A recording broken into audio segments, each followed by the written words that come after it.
All right, we're on the 85 Honda 250S Big Red today. Look for a little cruise. June Bug's ready.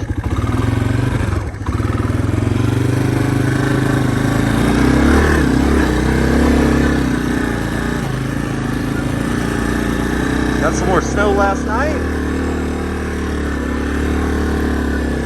We might not make this pole.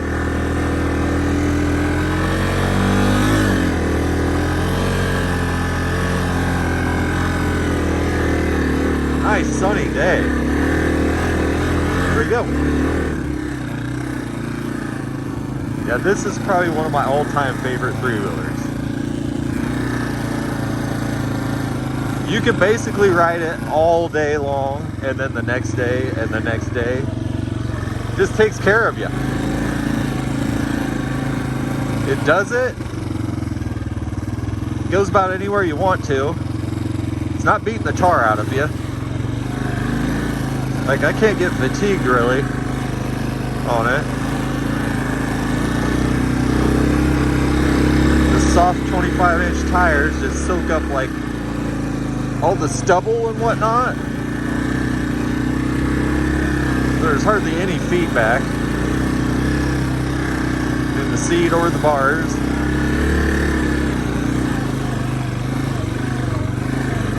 Yeah, this one, I got this one given to me.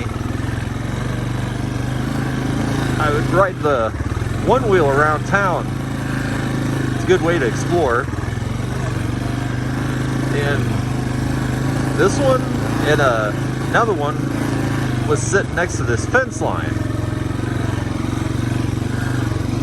I kept an eyeball on it. Finally, a couple weeks later, I decided one morning to get up and go over there, knock on some doors, which, you know, that's kind of a crazy thing to do nowadays, but people don't seem to care for that action. Anyway, finally located the owner, and the story was he was just about ready to haul him off to Scrapper. So how bizarre is that? And he couldn't have been more happy to have somebody come and ask if he wanted to get rid of him. And like I said, this one was more complete. It's an 85. And the other one's an 86. 86 has a title and everything. And it's missing, you know, odds and ends. Missing the rear axle tubes and axle. What else did I notice? Gonna need another carb, so I'm gonna have to work overtime. Try to get some money for that. Gas tank, which I'll probably just put a plastic one on that. I'm not spending like $300 on one that's roached out. So anyway, this one's back to this one, what it took to get it going. Scrag gear, of course. I mean, this would have been ridden hard and put away wet most of its life. It didn't get any love. So anyway, Sprag gear for starts, because they had the, you know, inspection plug off stator side on the flywheel, so they could start it with, you know, probably an impact, I'm guessing, since that's the tool of choice. Everyone, you know, that's the new biggest hammer everybody can get their hands on. Had the typical, you know, we need more battery thing, so it had the, you know, the lawnmower battery stuck in the back. That's pretty hard on the cargo area. What else? What else was all hoovered up on it? Starter gears were, you know, of course, just frickin' shucked for the idlers. What else? Anyway, frame was broke on the neck. Not a huge deal. But it goes to show, I mean, there isn't a straight piece on this old girl. Like, even the bars, which the stock bars are kind of nice because you just, you know, crank the bars hard, start pulling things. You can get them back kind of where you want them. Instead of, once they're bent, they're staying there type thing. But yeah, of course I redid the forks on it. I'm sure they had never been done. All in all, you know, after you get some of your high dollar items, you know, starter gears, starter, I think, yeah, I had to put a flywheel in it too, because all the debris that gets pushed around in there, you know, goes right in at the stator and flywheel, just starts eating at that stuff. So, long story short, I would say, and then tires on it, it's around $1,000 probably. And there's other stuff too, but I can't recall. Oh, I'm including like the heated grips. It's got the signature Honda Heat Demon heated grips on it. That's probably why I ride this one the most, especially now in the winter. Doesn't like having warm hands. It's the only thing that gets cold, really. But yeah, I can put this thing just darn near anywhere.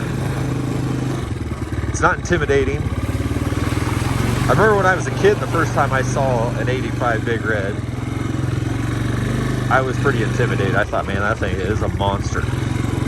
But in comparison to what they're kicking out nowadays, these things are tiny. But yeah, we'll hit this hill climb a little bit. You know, it's just a gradual one, but it's covered in snow. All kinds of stuff underneath the snow. Branches.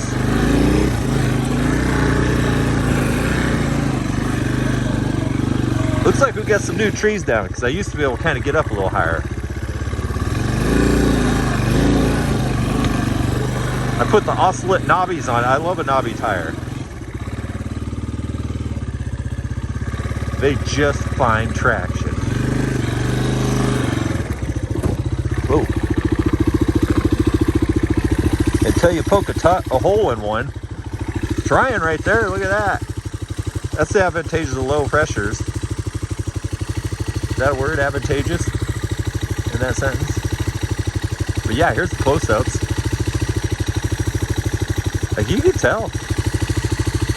Hammered. Those are, I don't even know if those are mare or what. They're old. Of course, this thing was sitting out in the sun just baking, which is another testament. I mean, look at it. It's not that bad. Yeah, it's been bar slapped so many times, like the bump steer or the bump stops. That thing's all crushed in. It's about to fall off. Oh, crack through. So instead, you know, the tank gets to take the hits. The tank's not bad. It's been brazed a couple spots up in here, but it's pretty clean inside. It's not just a rust-filled tank. Yeah, I've had both one wheels replaced, or I did, because it was doing just all kinds of, you know, on the shut off and stuff. I mean, it's a loose engine. The trannions, everything, it's not tight, but it still works. But yeah, on shutdown, like, sometimes you get that, you know, runaway flywheel. Not all the time, so I've just been, whoop, I forgot, I'm about ready to poke a tire. Back out of that guy. Here we go. That's the thing about these branches, is they're designed for this moment right now, to hold the snow, so that natural swoop, you try to break these branches off, pulling them down towards the ground, it ain't happening. You got to go up. That's where they're weak. But then when they're on the ground, like, whatever you're hitting, it's constant. You're like hitting little boomerangs all day long, and they're constantly poking you in the legs and getting up in frameworks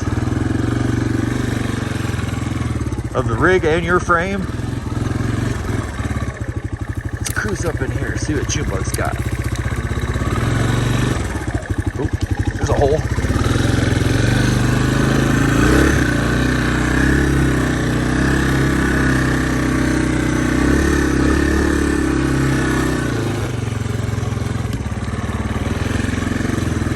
She'll show me the way every time. getting bottlenecked, but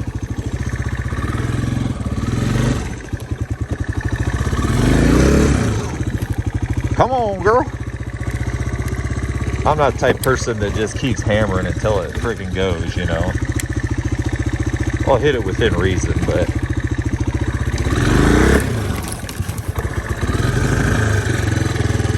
knocked me into neutral. Yeah.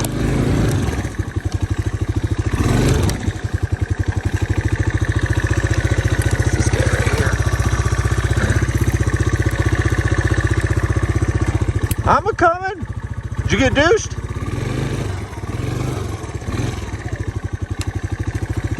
Samesy. Got him.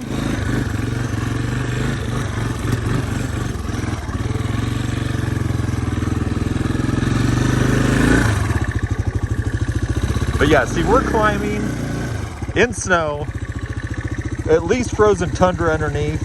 Well, the sticks, see, you get zero traction on those. But it's still doing it. And it's low impact. Here we go, coming. Yeah, I have fought I had to put a whole top end in this and everything. I just toned the cylinder a little bit, measured everything, got a piston. But I've always fought the carb on this. It was the original carb. Of course, it was filthy, gumped up and everything. But yesterday, I think I finally solved it. I found it ran reasonable, but it still had a hiccup and stuff, especially like coming off the throttle. It just die a lot of times if you're hammering it. Anyway, there is an additional old O-ring, remnants of one in the pilot screw area. I don't know why I never found it. I think it just because it looked like the housing or the carb body, but between that and really trying to get into things, you know, I usually always do try to clean every orifice, blow them out, poke them with things, but I just never could find anything. And you know what? I finally did, I think. It's pretty cool that way.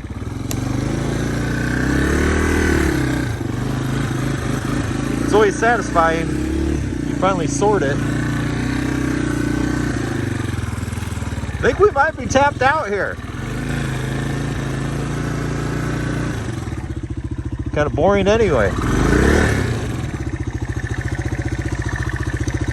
Yeah, we should get a lot of melting today. That sun's already out. So it will do a number on this. Yeah, we've had, you know, we've been down to dirt already this year, this winter. And normally, you know, it's still got a good base. Not during El Nino.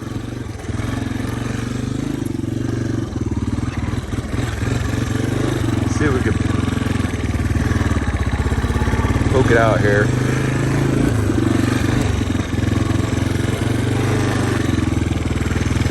Yeah, it's running good. See, like those are tire pokers right there, ain't they? Look at that guy. And you don't think they're stout? They're stout.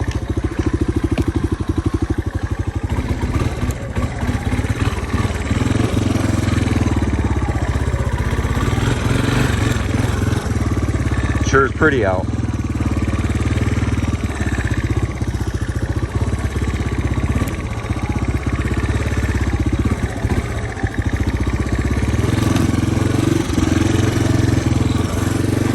Yeah, another story of it's nice to save them. You know, it's no,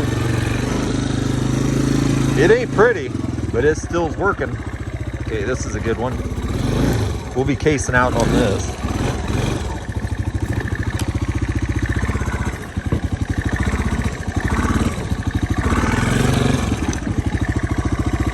One more.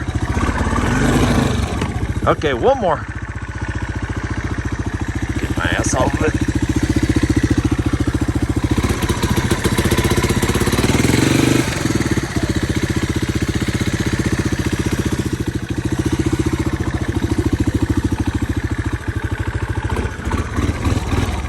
But again, application. Look at in here, it works great.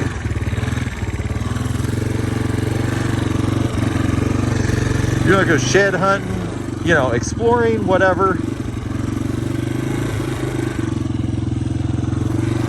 These rigs right here will get you there. Get you in some tight spots. And again, with hardly any effort. I'm just sitting back.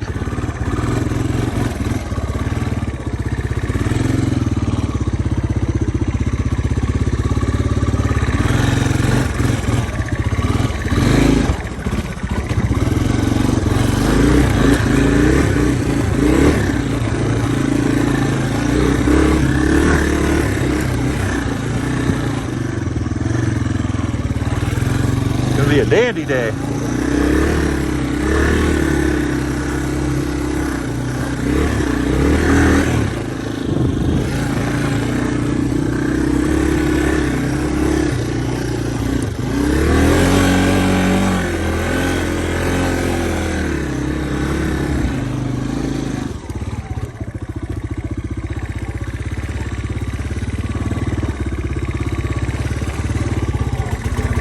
Yeah, you can ride out here. It's just, you can't.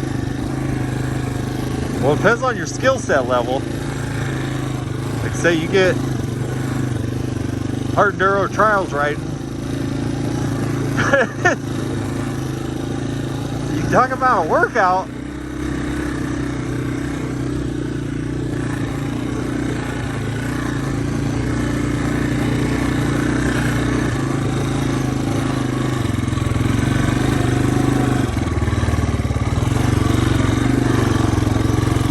There she is.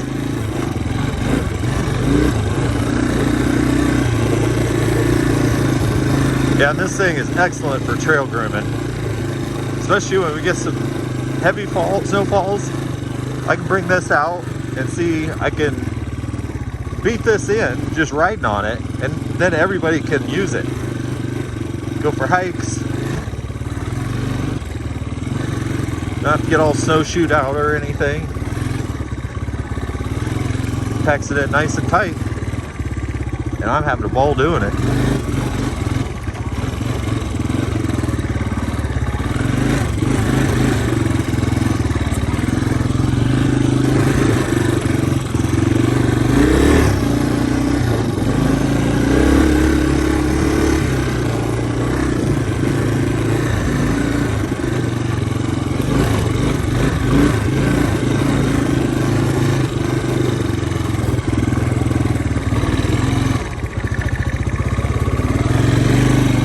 Yeah, it's something. It's just too bad they got away from it, from making, I mean, we did it to ourselves as consumers. We think the new stuff's just gonna be so much better all the time. I don't know. I don't like the complexity of it myself. It gets scary because even if you're a person that can sort things out reasonably, well, now you gotta have so many different special pieces, even if it's just software or something. It just, you're not just as relaxed if something goes wrong, you know, when you're out riding. Because all the newer stuff goes into limp mode on you and stuff. It's like, okay, well, what is it? Who knows? Until you get it plugged in. That's even if you start trying to sort it yourself. My brother-in-law, he got a, I think it was about a 2012 Outlander. This was quite a few years ago. Power steering on it, you know, and that's when power steering craze hit.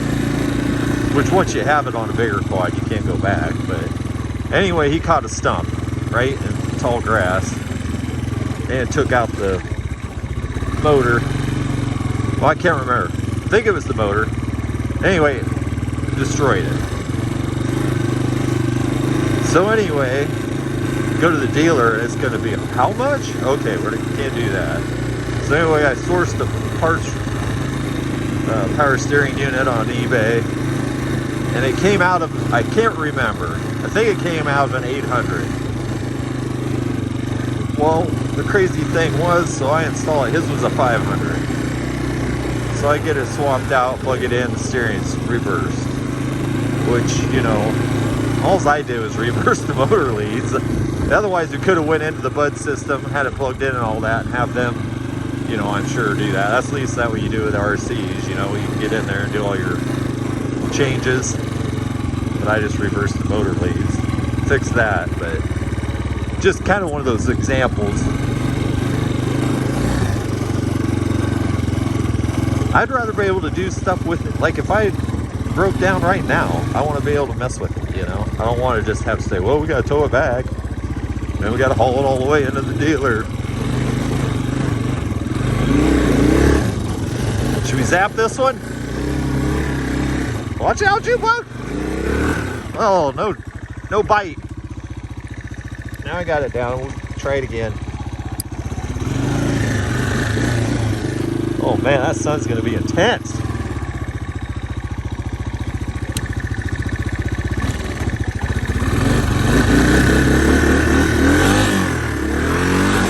Got it. Yeah, first gear is so sticking low on these.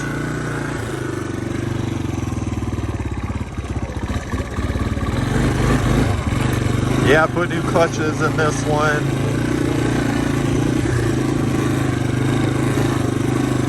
I've been just slowly doing upgrades to it. It doesn't have to be presentable. I mean, I'm trying not to further its ugliness, but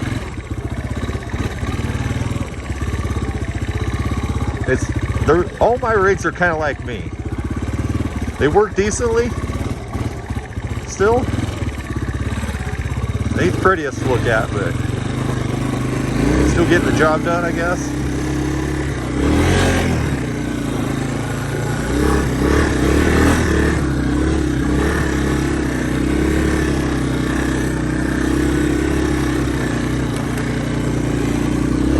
But yeah, see, to me, how much fun is it? It must be fun because I could just do it all the time.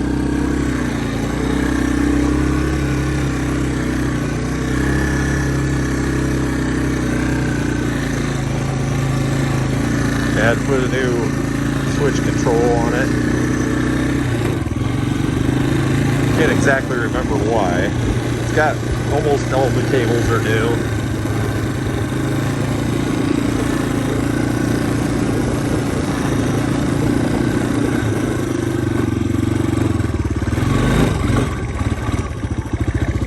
Yeah, that carb's really responsive right now. All the circuits feel good.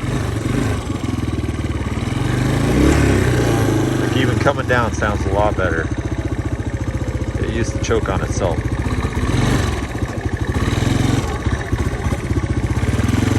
Only last thing it really could use is the transmission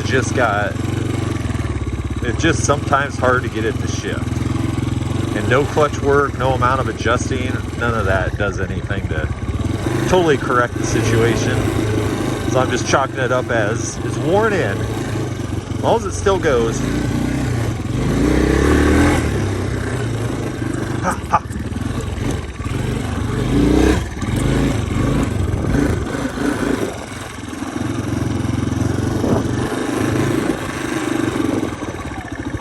Anyway,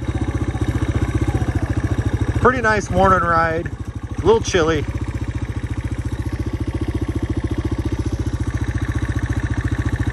So we're probably gonna go get something done, Jubug. All right, everybody have a good day.